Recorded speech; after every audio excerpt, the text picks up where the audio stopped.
Leadership, leadership. What is leadership?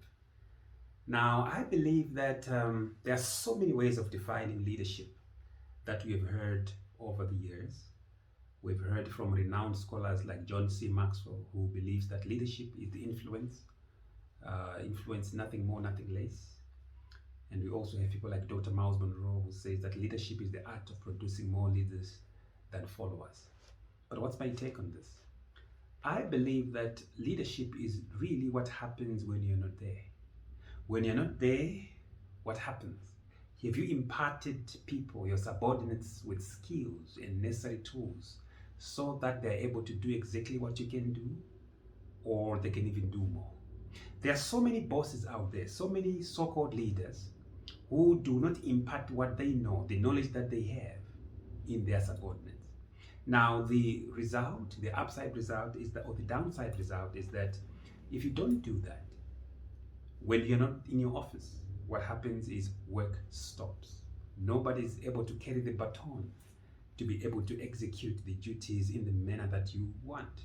So an effective leader must be able to impart that which he knows, the skills that he has in his followers, so that they can do what they can do better, what he can do better, or they can even do more. We have so many leaders who feel threatened. They feel like people that are, they are here to take their jobs. Really, a true leader is not jealousy of his subordinates. A true leader creates an environment where people become the best of themselves, where people thrive. That is leadership for me. What happens when you're dead, when you're gone? So when you're dead, for instance, you find out that you're going to leave a legacy behind. What legacy are you going to leave behind?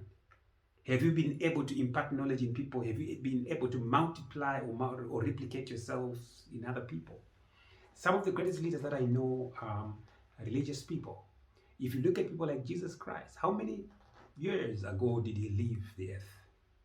Records show that, and the Bible shows us that he's left 2,000, probably 2,000 years ago.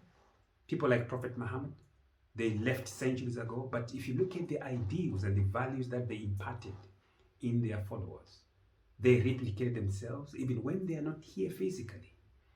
Whatever that they stood for and whatever that they believed for continues to live beyond them. Leadership is what happens when you're not there. What legacy are you going to leave behind when probably the Lord has called you home?